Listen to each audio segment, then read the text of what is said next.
Here are stories that comfort, and there are stories that confront. Jesus told stories that did both. And among his most beloved parables lies one that has echoed across centuries, a tale of kindness, but also of courage. A lesson, not just in love, but in action. The Good Samaritan. A story that flips culture, breaks down walls of division, and invites us to live differently. One day, a teacher of the law, a lawyer, stood to challenge Jesus, not out of curiosity, but to test him. "Teacher, what must I do to inherit eternal life?" Jesus, as he often did, turned the question back. "What is written in the law? How do you read it?" The man answered well, "Love the Lord your God with all your heart, soul, strength and mind, and love your neighbor as yourself." Jesus replied simply, "You have answered correctly. Do this and you will live." But the man wasn't done.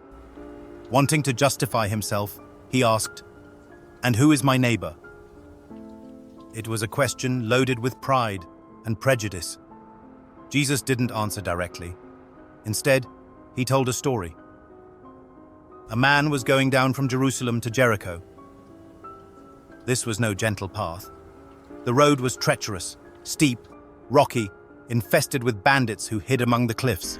The man, perhaps a merchant or a pilgrim, was attacked, stripped of his clothes, beaten, left half dead.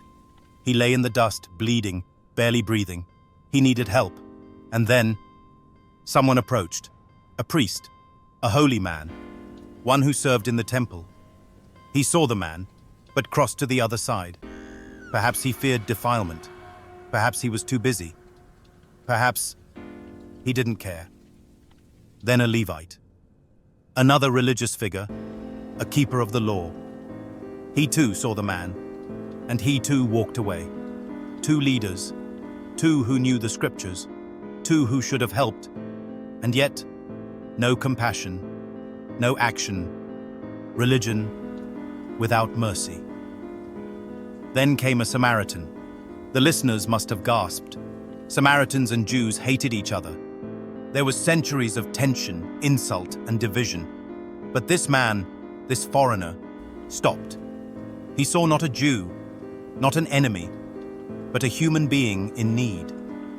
He poured oil and wine, ancient remedies, on the man's wounds. He tore his own cloth to bind them. He lifted him onto his own donkey, walking so the man could ride. He took him to an inn, stayed the night, watched over him. In the morning, he paid the innkeeper, "Take care of him. If you spend more, I will repay you when I return." His care didn't end with rescue. It continued. Mercy went the extra mile. He risked his time, money, reputation, even his safety on a stranger. Jesus turned back to the lawyer. "Which of these three do you think was a neighbor to the man who fell into the hands of robbers?"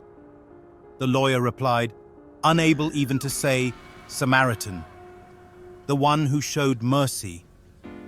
Jesus said, "Go and do likewise." It teaches us that compassion isn't about status. Love has no borders. Mercy defies expectations. The Samaritan wasn't the neighbor the lawyer expected. He was the neighbor God admired. And Jesus calls us not to define who is worthy of love, but to be people who cross the road, who stop, care, give, and heal. In a world that often chooses the safe path, the Samaritan chose the sacred one. And today, so can we. Who is your neighbor? The answer is in your hands. Be the Samaritan. Be the neighbor. Be the mercy. For more Bible content, remember to subscribe, like and turn on your notification bell.